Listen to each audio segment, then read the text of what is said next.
লোকসভা নির্বাচনের শুরু থেকে তৃণমূল কংগ্রেসের বিরুদ্ধে দুর্নীতির অভিযোগ তুলে চোর বলতে শুরু করে বিজেপি। পরিবর্তে তৃণমূল কংগ্রেস উন্নয়নের হিসেব দেখিয়ে ভোট চাইতে শুরু করে। তার মধ্যে বড় ষড়যন্ত্র ফাঁস হয়ে যায় বিজেপির। সন্দেশখালী ইস্যুতে পরপর দুটি স্টিং অপারেশনের ভিডিও প্রকাশ্যে আসতেই হাওয়া ঘুরে যায়। অস্বস্তিতে পড়ে যায় বিজেপি। এই আবহে পঞ্চম দফার নির্বাচনের আগে আর কোনো আক্রমণ বরদাস্ত করবেন না বলে স্পষ্ট জানিয়ে দিলেন তৃণমূল সুপ্রিমো মমতা বন্দ্যোপাধ্যায়। এবার তিনি মানহানির মামলা করবেন বলে উল্লেখ করলেন। তৃণমূল কংগ্রেসকে চোর বলে বিরোধীরা যে বারবার আক্রমণ করে থাকেন সেটা নিয়েই এবার সরব হলেন মুখ্যমন্ত্রী। শ্রীরামপুরের সভা থেকে মামলা করার হুঁশিয়ারি দিয়েছেন তৃণমূল সুপ্রিমো। এদিকে বিধায়ক জীবনকৃষ্ণ সাহা জামিন পেয়েছেন। সুপ্রিম কোর্ট তাকে জামিন দিয়েছে। আর গ্রেফতার হয়েছেন বিজেপি নেত্রী পিয়ালি দাস ওরফে মাম্পি দাস। তাকে সন্দেশখালীতে মহিলাদের নামে ভুয়ো ধর্ষণ মামলা করার অভিযোগে জেল হেফাজতে পাঠানো হয়েছে। সেখানে তৃণমূল কংগ্রেসকে চোর বলা হবে কেন উঠেছে প্রশ্ন।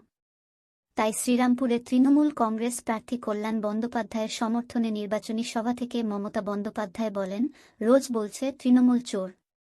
কার পকেটে চুরি করেছে জিজ্ঞেস করুন। একটা হাওয়া তুলে দিয়েছে। চুরিটা করেছে, প্রমাণটা কোথায়?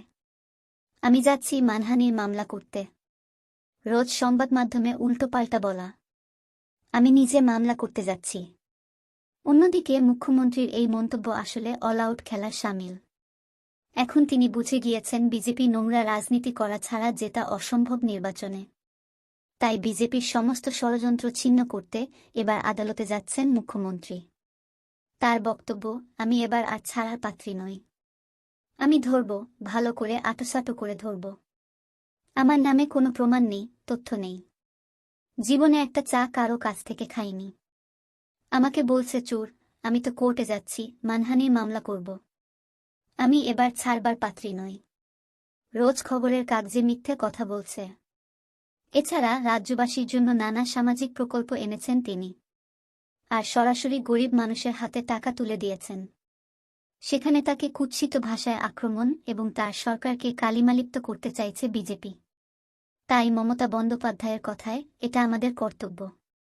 তবে তার জন্য আপনাদেরই কৃতিত্ব দিতে হবে। আপনারা আমাদের সুযোগ দিয়েছেন কাজ করার। কথা না রাখতে পারার থেকে মৃত্যু ভালো।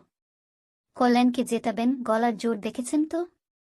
বিহার, উত্তরপ্রদেশ, রাজস্থানে হারছে। কেরল, তামিলনাড়ু, কর্ণাটকেও শূন্য। বাংলাতেও শূন্য। দিল্লি, পঞ্জাবেও হারছে। ভোটটা তাহলে পাবে কোথা থেকে? আকাশ থেকে পড়বে? কাজ করতে হয়। কোনো কাজ করেনি। তাই বিজেপির শোচনীয় পরাজয় হবেই। 2004 সালে কেউ ভাবেনি অটলজি হেরে যাবেন। কিন্তু তাকে হারতে হয়েছিল। কারণ মানুষ হারিয়ে দিয়েছিল।